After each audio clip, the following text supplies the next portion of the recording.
Hi guys, and welcome to a very special episode of Food with Dottie. I'm trying to change the format a little bit. I have a guest cinematographer today. You'll be able to see a little bit more of my kitchen and hopefully she can follow me around while I cook.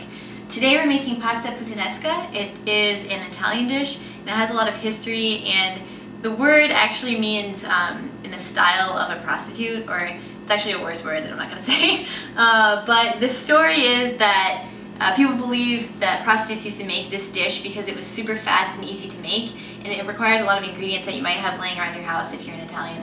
And they would make it in between clients.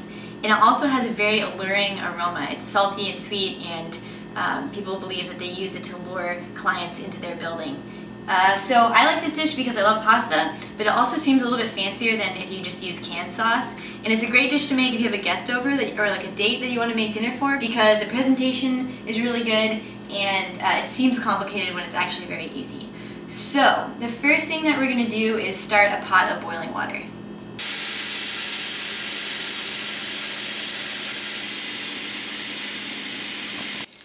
Chop up, you're going to dice 4 large garlic cloves.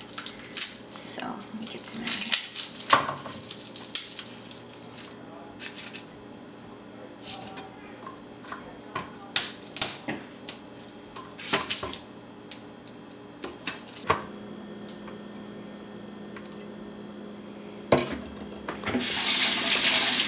After you dice your 4 cloves of garlic, you're going to do 1/4, depends on how much you like, but I like a lot of kalamata, I think they're called kalamata, I always call them that.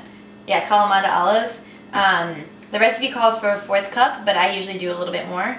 And you want to make sure that you get them pitted, pre-pitted, because it's a pain to pit them. But you're going to cut each of them in half and set those aside. It's easier to prep everything first.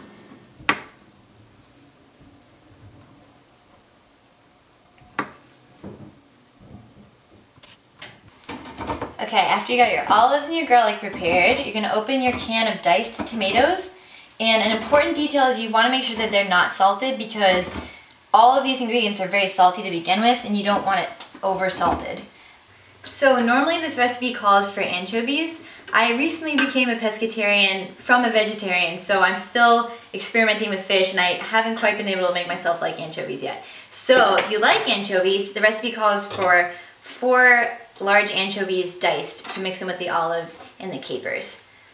Alright, so while the water is boiling, we're going to start on the sauce. And it's going to sound like a lot, but you're going to use 1/4 cup of olive oil in a saucepan and put it on medium-high heat. Put it on like this. Alright, and then we're going to put our diced garlic into the pan.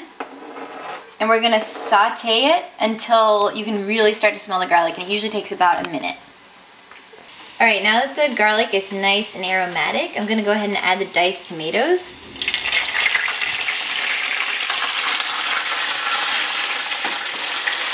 I'll lower the heat a little bit. Then you're going to go ahead and add your olives, and then you're going to add 1.5 tablespoons of capers.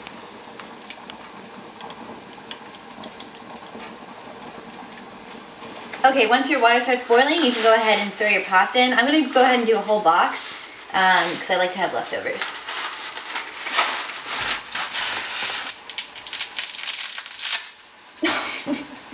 Did you get that? Next, you're going to add our spices, and it depends on what you like. But we're going to add pepper, oregano, and red crushed pepper, like little chili flakes.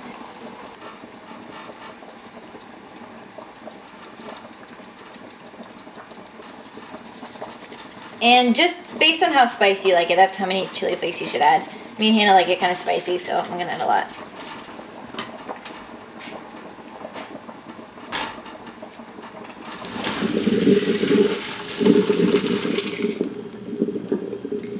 Okay, some of you guys might rinse your pasta off, but I suggest that you don't, because the starch on it helps the sauce to adhere to the pieces of pasta. Another important step in making pasta is adding the pasta to the sauce and letting it cook for another like 5 minutes or less, just so that the pasta itself can soak up all the tastes and flavors of the sauce.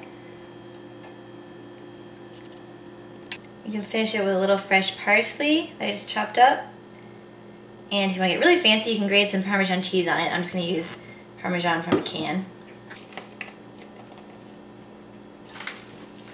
And there you have some delicious Puttanesca pasta. It's great with some red wine. It smells way too good right now. I'm going to try some myself.